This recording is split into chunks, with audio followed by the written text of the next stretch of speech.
हाँ जी मित्रों, नमस्कार। देखिए मित्रों, आज अपन ज्योग्राफी का एक टॉपिक पढ़ेंगे, वो है जलवायु विज्ञान से संबंधित। जलवायु विज्ञान से संबंधित जो टॉपिक है अपना, जलवायु विज्ञान, ये टॉपिक अपन पढ़ेंगे। इसके अंदर अपन देखने जा रहे हैं सबसे पहले कि जो वायुमंडल की जो संरचना है, इस वायुमंडल की संरचना के बारे में, इस वायुमंडल के स्ट्रक्चर के बारे में अपन आज अध्ययन करेंगे। तो अपन सबसे पहले देखते हैं कि इस वायुमंडल की जो संरचना है, इसको अलग अलग पार्ट में अलग अलग नाम से जाना जाता है। तो अपन देखते हैं सबसे पहले, यदि अपन यहाँ धरातल की बात करें, धरातल पे अपन खड़े हैं, तो ये है पृथ्वी। ये जो है 0 किलोमीटर का मतलब है धरातल, या फिर ऐसे कह सकते हैं अपन पृथ्वी पे खड़े हैं। यदि पृथ्वी से अपन यदि ऐसे चले अपन वर्टिकल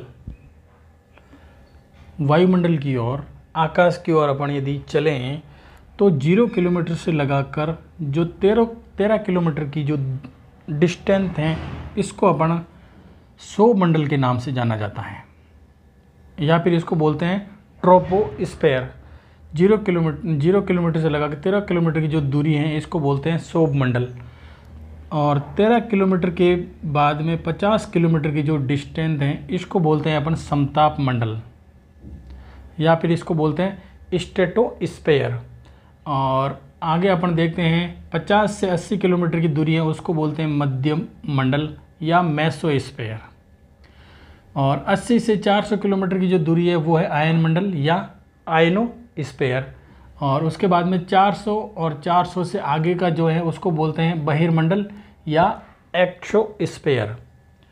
तो ये इसके अलग अलग पार्ट के अलग अलग नामों से इसको जाना जाता है। इनको इसीलिए इनके नामों से जाना जाता है क्योंकि यहाँ पर हर जो पार्ट है ना, इसके अंदर अलग अलग घटनाएं घटित होती हैं। जैसे अपन देखते हैं कि जो सौरमंडल है, सौरमंडल में जितनी भी मौसमी संबंधी घटनाएं होती हैं, जो मौसम से संबंधित घटनाएं होती हैं, जैसे अपन कह सकते हैं कि बादल का बनना है,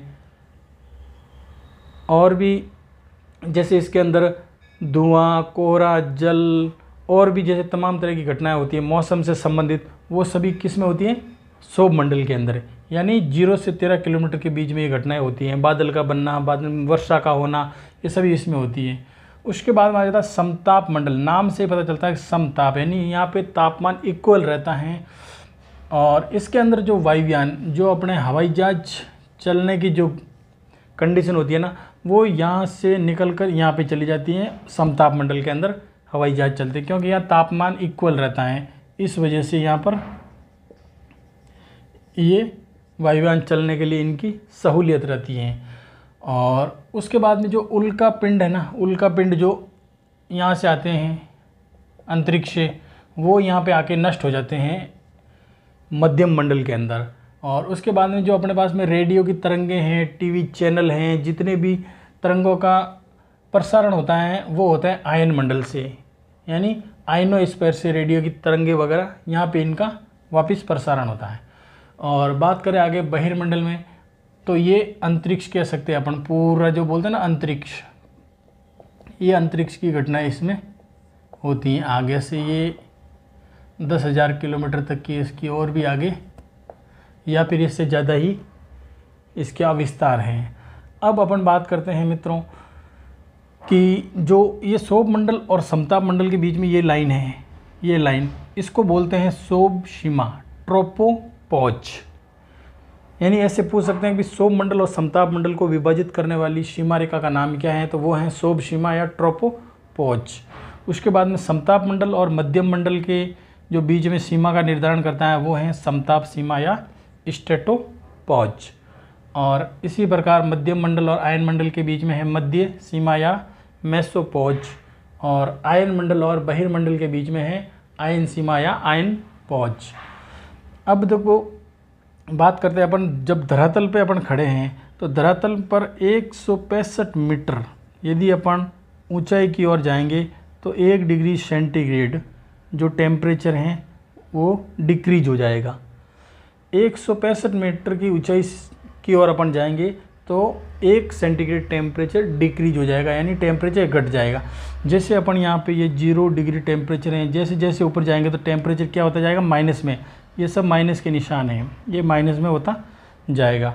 और उसके बाद जैसे ही सौर मंडल को क्रॉस करके जैसे समताप मंडल में एंट्री होगा तो यहाँ पे ये जो पार्ट है ना, यहाँ पे ये इक्वल तापमान है, यानी समान तापमान है, इक्वल तापमान है। और जैसे इसको क्रॉस करेंगे इस परत को तो टेम्परेचर वापस क्या हो जाएगा, बढ़ना स्टार्ट हो जाएगा।